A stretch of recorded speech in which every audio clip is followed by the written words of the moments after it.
Scrappy Peeps, Suzanna here today for a cherry on top, and welcome to the December YouTube Hop. So this is the layout that I am sharing, created with the Simple Vintage 'Tis the Season collection from Simple Stories. It is actually a very simple layout. I have 1 1/8 pieces of pattern paper, but it looks more complex because of all of the layers that are actually within this single piece of paper that I am working with here. So I am fussy cutting out this little ticket because I know I want to tuck my photo in behind that, and I really don't need to do a lot more layering down here because look at all the layers that already exist. Yay! Simplicity at its best.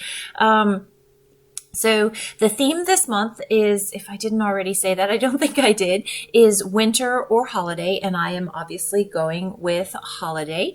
I have this picture of my husband who has brought home mince pies from our favorite pie shop, and then you can read the story yourself about why this is a big deal to me. And then up top here at the right, I have a close-up of one of those mince pies, or a few of those mince pies actually, and that is going to go up at the top right and kind of create a diagonal from the top right down to that bottom left there. So compared to that photo down the bottom that's got all of those faux layers, this is pretty bland. So I'm just going to layer this up a little bit and put in a few more layers. I also want to add a little bit more red to the layout because there's a lot of that sort of tan, ivory, ecru, off-white coloring down here, and so I want to bring a little bit more color and red and definitely some green up to the top up there. So I have a couple of the chipboard pieces that's already got the clip down the bottom on the left, but I thought it would be fun to clip to mimic that same idea up the top. And then I wanted to, so you can already see the holly that's near the clip at the bottom left. And so I wanted to add just a little bit more greenery to that. So I'm going to use some Tim Holtz stamps or Stamper Anonymous stamps to add that in there. And I originally had my VersaFine black, but I thought, no, I want a little bit more of that distressed feel. It doesn't need to be as crisp as the VersaFine would do. So I'm going to stamp that in I think it's something smoked. It's not in front of me off the top of my head. So I'm going to stamp that in black first. And then I will go in and add a little bit more color with the green.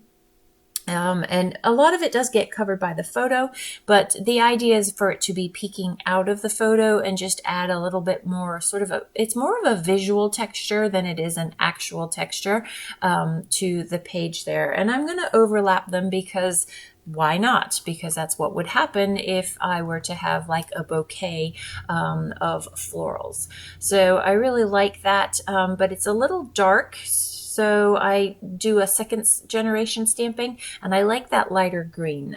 So I will actually do another second generation stamping up the top, but I'm going to end up doing that off camera just because I needed to soften the actual green that I have there. So you can see the chipboard, it was too thick for me, so I just pulled off some of the back layers, and that quote unquote thinned it out a fair amount, which was good. And then because it is my photo is going to be overlapping the chipboard, I am going to use some foam, and I use a fairly thin foam. I don't actually off the top of my head know the depth of the foam that I do use. I think it's a 1/16 of an inch. I'm pretty sure.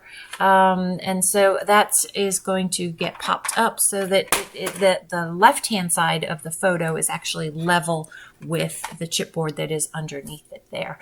And then I want to make sure I have enough room for that Mary clip, or the bulldog clip with the Mary.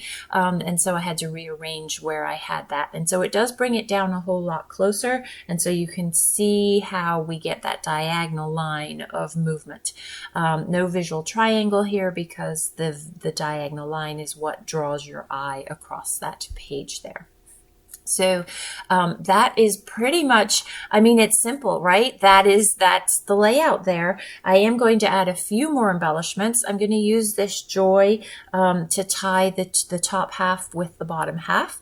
I'm not sure how those foam pieces got overlaid there, but I am going to. So here you'll see in my video that I'm going to stick it on the page just below the Y, but I will actually tuck it up under the photo a little bit better because it is foam. I could fussy cut it, but I don't really like fussy cutting foam. It's just too much work for me, but there's also too much white that's showing. So look at the close-ups and you'll see it looks much better the way I've rearranged that.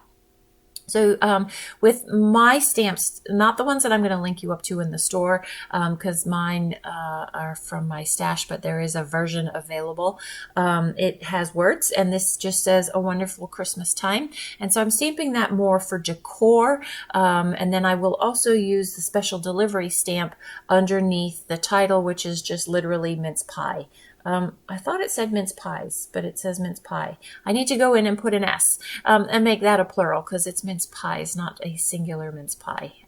Anyway, so I didn't like the way that I double stamped it. That I wanted to off stamp it, and so I did go over it in black, which you will see there. So here are the close-ups. Be sure to leave a comment. For each comment that you leave on each of the channels, you are entered into a drawing to win a $15 gift card to a cherry on top. So if you have any questions, please don't hesitate to leave them in the box down below. Thanks for stopping in today. I hope you're doing well. Come back again soon.